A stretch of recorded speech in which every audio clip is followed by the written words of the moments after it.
This is Mexico, but it's not the government that runs this country, not the president, not the military, not the Constitution.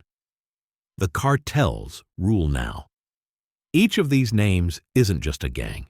They're armies, made up of ex-soldiers, corrupt cops, and teenagers handed rifles instead of a future. They control cities, they guard borders, they collect taxes, and they execute anyone who refuses. This isn't organized crime. This is occupation. Don't pay the protection money? You disappear. Film something you weren't supposed to? You disappear. Say the wrong thing? You and your whole family disappear. Bodies dumped on highways, heads in bags, execution videos sent to mayors as a warning. And the government? Sometimes silent, sometimes complicit, sometimes just gone. Mexico is no longer a state. It's a battlefield carved up by warlords, drug barons, and mercenaries. And every one of them is fighting for more. This is happening right now, just south of the United States. To understand how things got this bad, you have to go back to the early 2000s. For decades, the drug trade in Mexico had been centralized. One big player dominated everything, the Sinaloa Cartel, led by Joaquin El Chapo Guzman. It was powerful, but stable. El Chapo was known more for bribes than violence. He bought off judges, mayors, even generals. And for the most part, the violence stayed in check because he was in control. But then came a fateful decision. In 2006, Mexico's President Felipe Calderón declared war on the cartels. He sent in the army. The idea was simple. Take out the kingpins and the cartels will fall apart. And they did. But the result wasn't peace. It was fragmentation. Killing or capturing top bosses didn't end the cartels. It multiplied them. Old alliances broke. Mid-level commanders turned into rival warlords. And suddenly, Mexico was swarming with dozens of mini-cartels fighting for power. Some stuck to drugs. Others moved into human trafficking, extortion, oil theft, even illegal mining. The bloodbath began. From 2006 to 2024, over 400,000 people have been murdered in Mexico. Another 100,000 are missing, many dumped in mass graves. Local police forces are powerless. Prosecutors don't investigate because they're either afraid or on the payroll. Entire states like Michoacán, Guerrero, Tamaulipas, and Zacatecas are now disputed cartel territory. These aren't just gangs. They are warring factions, each with private militias, armored trucks, and paramilitary training. The government is outgunned. The people are trapped. And the world? Mostly looks away. If you imagine a cartel as a gang of tattooed men with AK-47s, you're only seeing the surface. Today's cartels operate more like corporations, with hierarchy, logistics, accounting, and even HR. Take the Cartel de Sinaloa, for example. At its peak, it had division of labor. One group managed cocaine from Colombia. Another handled meth production. Another smuggled heroin to Los Angeles. Security teams. Armed cells to protect convoys, punish traitors, and enforce discipline. Bribery budgets, millions set aside for judges, cops, army officers, and journalists. Financial operations, including real estate in Mexico City, restaurants in Madrid, and even Chinese laundering networks using cryptocurrency. They don't just sell drugs, they run a multi-billion-dollar supply chain. And every stage of that chain, farming, shipping, storage, sale, has kill switches attached to it. Mess with any part of it, you die. Meanwhile, the CJNG, Cartel de Jalisco Nueva Generación, is even more aggressive. Founded by former soldiers, it uses military tactics, encrypted communications, and battlefield-level weaponry. They film recruitment videos with black masks and RPGs. They run social media campaigns. They even have a propaganda arm, posting public service videos where they punish thieves or help poor communities. But make no mistake, they are not freedom fighters. They are the most brutal cartel in modern Mexico, and their war with Sinaloa has carved Mexico into kill zones. In places like Zacatecas, entire towns are deserted. People leave because they know what happens when the cartels arrive. Businesses are taxed, young boys are recruited, girls are kidnapped, roads are blocked, bodies start showing up on highway shoulders. This isn't just extortion, it's governance, a brutal, efficient form of control. And it works because the state doesn't reach there anymore. The police don't come. The military rotates in and out. But the cartel stays. And if you ask how the money keeps flowing, you only need to look north, because for all the violence in Mexico, the demand comes from one place, the United States of America. In 2023 alone, Americans consumed over $80 billion worth of illegal drugs. That's more than the entire GDP of Honduras. And where did most of those drugs come from? Not Asia, not Europe. They came through Mexico. The U.S.-Mexico border is just under 2,000 miles long, but every single mile is part of a war zone. Cartels don't just smuggle drugs, they control routes. Each corridor, from Tijuana to El Paso to Laredo, is run like a toll highway. Smugglers pay for access. Drivers memorize safe houses. Even migrant caravans are taxed or guided by cartels in exchange for passage. Some routes are low-tech, backpacks over the fence. Others involve underground tunnels, drones, semi-trucks, even corrupt customs agents. The DEA admits that most fentanyl seizures happen after the drugs are already inside the U.S. But it's not just about volume, it's about potency. Fentanyl is 50 times stronger than heroin.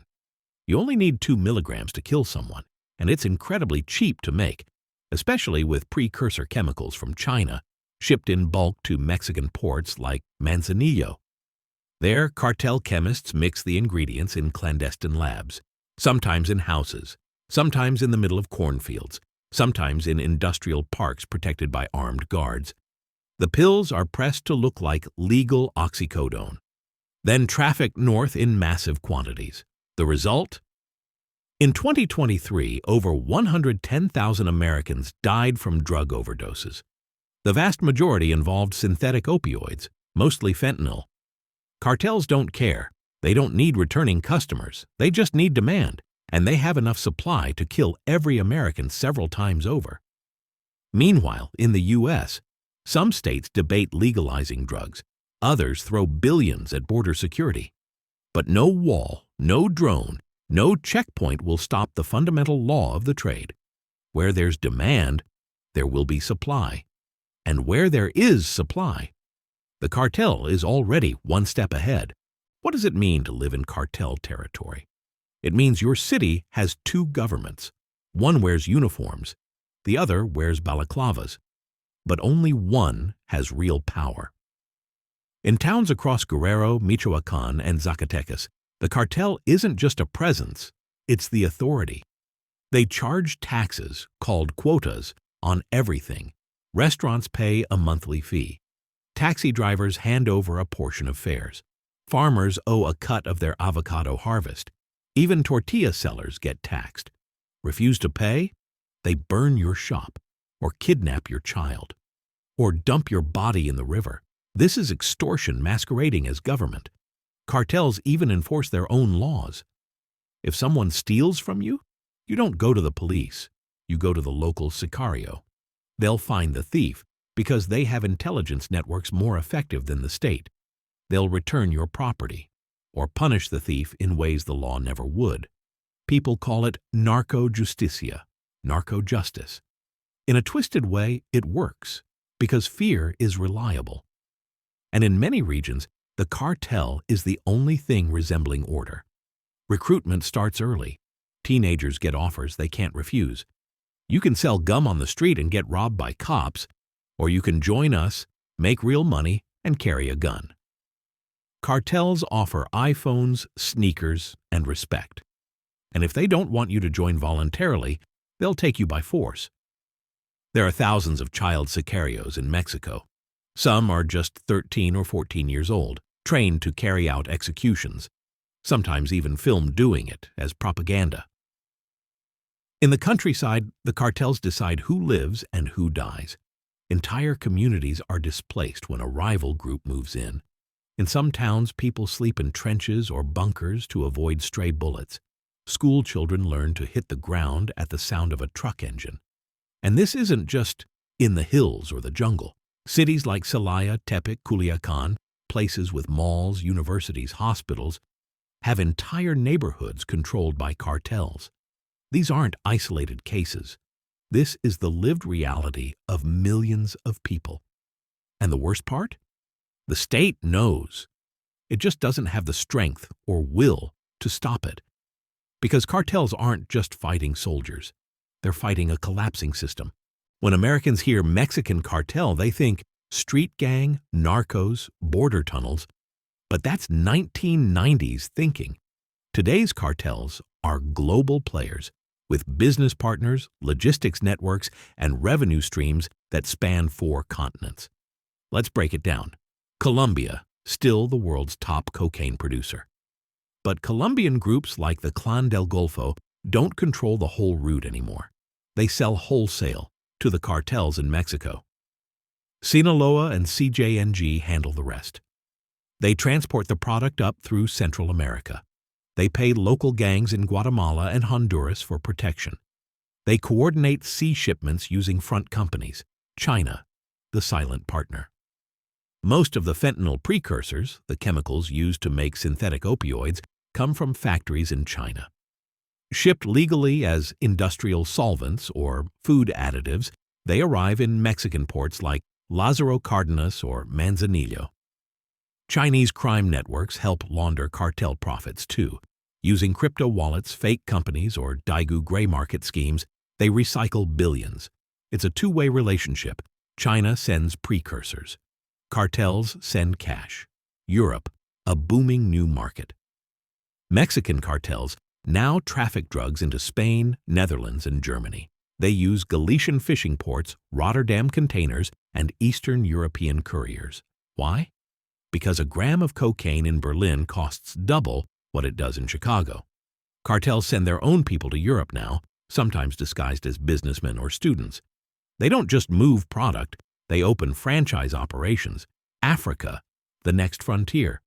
In West Africa, Guinea-Bissau and Nigeria serve as stopovers for cocaine headed to Europe.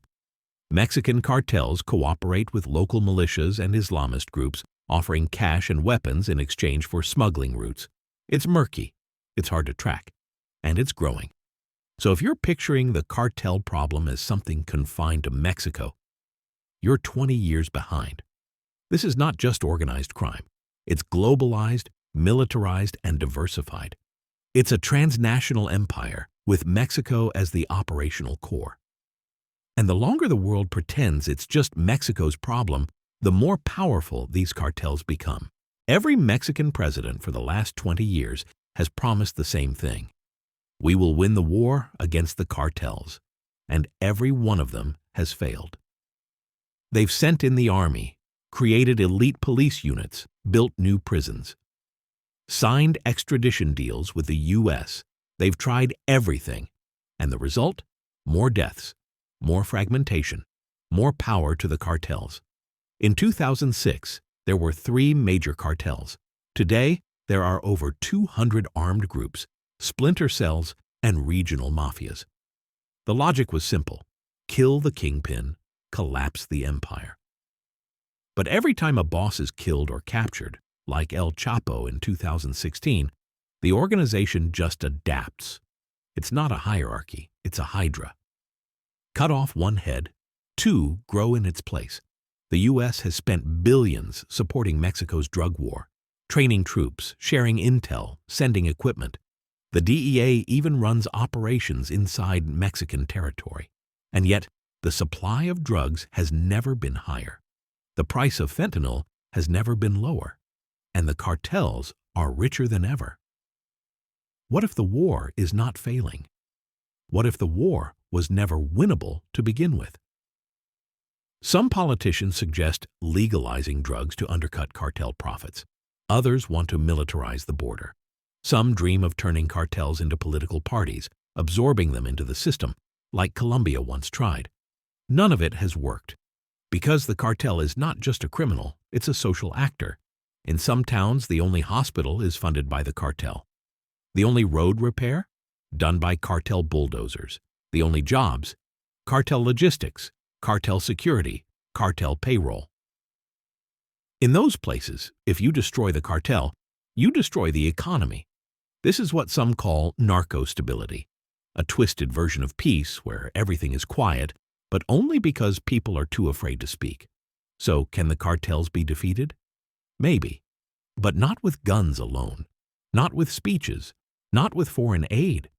It would take a total rebuild, new institutions, real justice, economic alternatives, and most importantly, a government that doesn't look the other way. Until then, the war continues. Or worse, it doesn't, because silence is just victory, rebranded. Let's imagine the cartels are never defeated. What happens then? The truth is, it's already happening. Scenario 1. Narco-state cartels don't just operate in Mexico, they govern. And if current trends continue, they'll gain more influence over municipalities, police departments, and regional economies. Think of it like feudalism. The federal government controls the capital and international affairs. Cartels control the provinces. Local officials serve whichever power pays or protects them. Michoacán and Guerrero are already there. The future?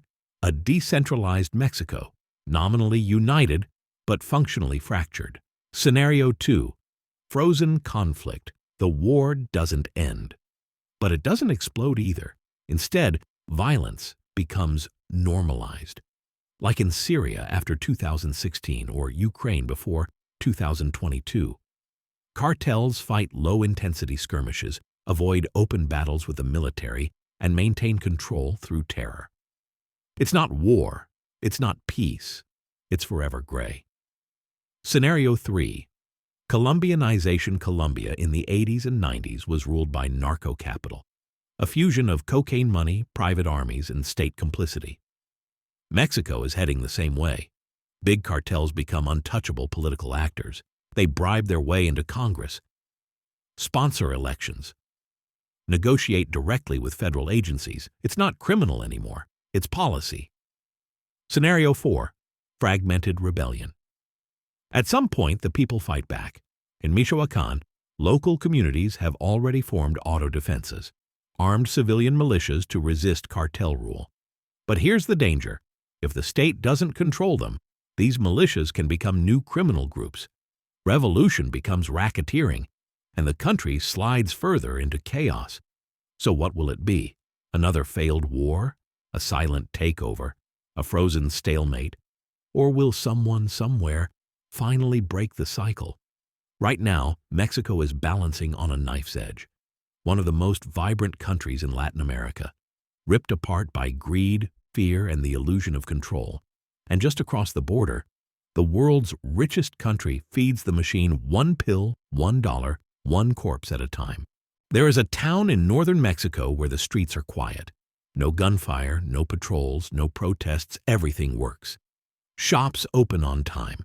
Garbage gets collected. The local boss makes sure everyone behaves. There are rules.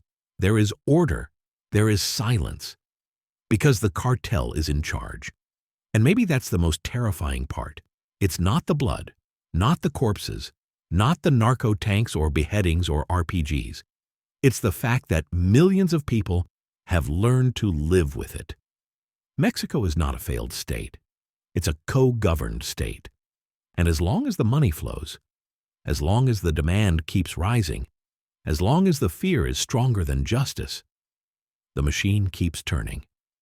One murder at a time, one deal at a time, one country at a time. If you think this ends here, you're not paying attention. This was a story of power, blood, and silence, not just in Mexico, but everywhere that money speaks louder than the law. This is the kind of story most people scroll past. It's uncomfortable, it's complicated, and it doesn't have a happy ending. But if you've made it this far, you're not like most people. You want to understand the world as it really is, not just the headlines, but the forces shaping entire nations in the shadows. So if you want more stories like this, about power, fear, and the hidden machinery behind the news, subscribe to the channel. We dig deeper than the clickbait, and what we find isn't always easy to watch. Thanks for being here, and we'll see you in the next one.